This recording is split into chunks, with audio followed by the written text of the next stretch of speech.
பக்கத்து வீடு. நஸ்ரினால் இருப்பு கொள்ள முடியவில்லை. வீட்டின் குறுக்கே நெடுக்கே நடந்து கொண்டிருந்தாள். பிள்ளைங்கள் மீது அர்த்தமில்லாமல் எரிந்து விழுந்தாள். வெளியே சென்றுள்ள கணவனை நோமன்று பாராமல் மனதுக்குள் திட்டி தீர்த்தாள். தன்னைத்தானே நொந்து கொண்டாள். என்ன செய்ய?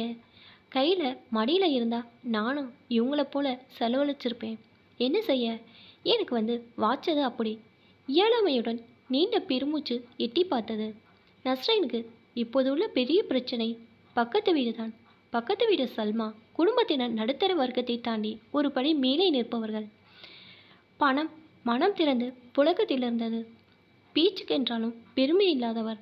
நஸ்ரைனுக்கு அப்படி இல்லை. எண்ணி எண்ணி செலவழிக்க வேண்டிய நிர்பந்த நிலை. பொருளாதாரம் கடுமையாக இறுக்கி பிடித்து கொண்டிருந்தது. நஸ்ரீனின் கணவர் சமீர் மாத சம்பளமாக சிறிய வருமானத்தை பெறுபவர். இறை விசுவாசம் மிகுந்தவர். எதை பற்றியும் அல்ட்டி கொள்ளாமல் தான் உண்டு தன் வேலை உண்டு என்று இருப்பார். நஸ்ரீனுக்கு திருமணம் அழகாக தான் நடைபெற்றது. மனமான புதிதில் பெற்றோரின் பொலிவு இவளிடத்தில் இருந்தது. காலப்போக்கில் 3 பிள்ளைகளுக்கு தாயாகி வனப்பு போய் வறுமை ஒட்டி கொண்டது. அதோடு இயலாமை, பொறாமை, எரிச்சல் போன்ற குணங்களும் கூடிக்கொண்டே வந்தன. இவளின் போக்கு இப்படி என்றாலும் பக்கத்து வீட்டிற்காரர்கள் இவளிடம் மிகவும் கண்ணியமாகவும் அன்பாகவும் நடந்து கொண்டனர். நிறைய உதவிகள் கொடுக்கல் இன்று பரந்த மனதளவில் நடந்து கொண்டனர். அவர்கள் செய்யும் உதவிகள் இவளுக்கு ஒரு தாழ்வு சிக்கலை ஏற்படுத்தியிருந்தது. என்னோட இயலாமையை சுட்டி காட்டுகின்றாரோ சந்தேகித்தாள். அவர்கள் இவளுக்கு கொடுக்கும் உயர்தர தின்பண்டங்களை ருசித்து ருசித்து சபித்தாள். பொறாமைப்பட்டாள். அவர்கள் விதவிதமான உடையணிந்து சென்று வருவதை கதவு இடையினால் பார்த்து பெருமூச்சறிவாள். ஒருவரது பெருமானம் உடையிலும் உணவு பண்டங்களின் தான் உள்ளதென்று நிர்ணயித்தாள். ஆனால் தன் வீட்டு பெருமானம் அவளுக்கு புரியவில்லை. ரமலான் வரும் வரை காத்திருந்தாள். ரமலான் மாதத்தில் மாத்திரம் சதகா கொடுக்கும் பணக்காரர்களை நம்பியிருந்தாள். சல்மாவுக்கு நல்ல உயர்தர உணவுகளை கொடுத்து அசத்த வேண்டும் என்று எண்ணியிருந்தாள். ஆனால் ஏதோ இவளது போதா காலம். கைகள் காய்ந்து போய் கிடந்தன. கணவன் சமீரிடம் கடுமையாக திட்டு வாங்கி கொண்டாள். விரலுக்கத்த வீக்க வேண்டும் என்றான். அழகிய குணமுடையோரை உங்களில் சிறந்தவர் என்று நபி ஸல்லல்லாஹு அலைஹி வஸல்லம் கூறவில்லையா? எடுத்துரைத்தான். மற்றவர்களை பார்த்து சும்மா சும்மா வைத்தறிச்சல் படாம வீட்டையும் பிள்ளைங்களையும் ஒழுங்காக கவனி கடுக்கடுத்தான். என்றாலும் இவளுக்கு இருப்பு கொள்ளவில்லை. உங்களுக்கு தான் வெக்கம், மானம், சூடு சொர்ணம் எதுவுமே இல்லையே. அவங்க தாரதை நல்லா தின்றீங்க, திருப்பி கொடுக்கணும் என்ற எண்ணமே இல்லையா? புலம்பினார். யார்டி இவ? ஒன்றை நல்லா புரிஞ்சுக்க. நமக்கு கிடைச்ச மாதிரி பக்கத்து வீட்டு மனுஷங்க வேறு யாருக்கும் கிடைக்க மாட்டாங்க.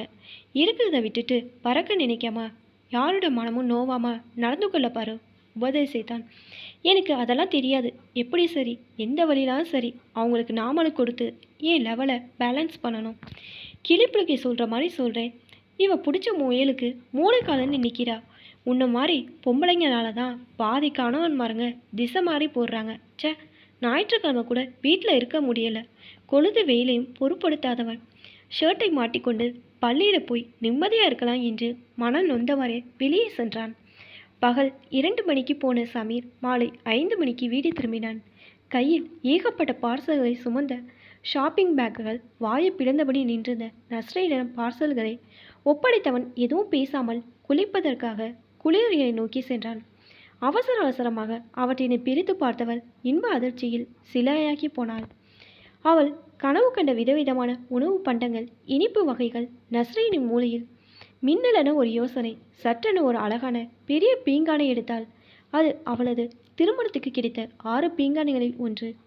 அவசர அவசரமாக எல்லா உணவு வகைகளையும் சிறிது சிறிதாக எடுத்து பீங்கான் நிறைய வைத்தவள் சல்மாவின் வீட்டுக்கு விரைந்தாள். வாசலில் ஊதி கொண்டிருந்த சல்மாவின் கணவர் இவளை கண்டு உள்ளே போய் மனைவிக்கு மெசேஜ் கொடுக்க சல்மா முகமலர வாசலில் வரவேற்றாள். நஸ்ரீன் முகத்தில் பெருமை பொங்க, பெருசா ஒன்றுமில்ல, இன்னைக்கு சண்டே தானே, என்னோட ஹஸ்பண்ட் ஷாப்பிங் போனாரு, அப்படியே பிள்ளைங்க விரும்பினாங்க, வாங்கிட்டு வந்தாரு, அதான் உங்களை நினைவுக்கு வந்துச்சு, இந்தாங்க கொடுத்துட்டு மின்னலென மறைந்தாள். அப்போதான் குளித்து விட்டு தலையை துவட்டியவாறே வந்த சமீர், என்ன எல்லாம் பிரித்து பார்த்தியா? ஓ பார்த்தேனே, கல்யாணத்துக்கு பிறகு இன்றைக்கி தான் உருப்படியாக ஒரு வேலை செஞ்சுருக்கீங்க, நல்ல கதை. நான் எப்படி இவ்வளோ ஆயிரக்கணக்கில் கொடுத்து வாங்குறது? உன்னோட கரகரப்பு தாங்க முடியாமல் பள்ளியில் போய் யோசனையே இருந்தேனா? அப்போ பள்ளிக்கு வந்த சல்மாவோட ஹஸ்பண்ட் என் முகத்தை பார்த்துட்டு கொஞ்சம் இங்கேயே இருங்க என்றவர் திரும்பி வரப்ப இதெல்லாம் கொண்டு வந்து அன்பா தந்தாரு. பெரிய மனுஷன் பெரிய மனுஷன்தான். இப்படி புரிந்து உணர்வுள்ள பக்கத்து வீடு கிடைக்க நாம் என்ன நல்லது பண்ணணுமோ யா அல்லாஹ். அவன் சொல்லி கொண்டே போக நஸ்ரீன் விக்கித்து வாயெடுத்து கூனை குறுகி நின்றாள். இப்போ தான் என்னோடய சேனல் ஃபஸ்ட் டைம் பார்க்குறீங்கன்னா சப்ஸ்கிரைப் பண்ணிக்கோங்க. பக்கத்தில் இருக்க பெல்லைக்கானை ப்ரெஸ் பண்ணிக்கோங்க. அப்போ தான் நான் ஒவ்வொரு தடவை வீடியோ போடும்போதும் உங்களுக்கு நோட்டிஃபிகேஷனில் வரும். தேங்க்ஸ் ஃபார் வாட்சிங்.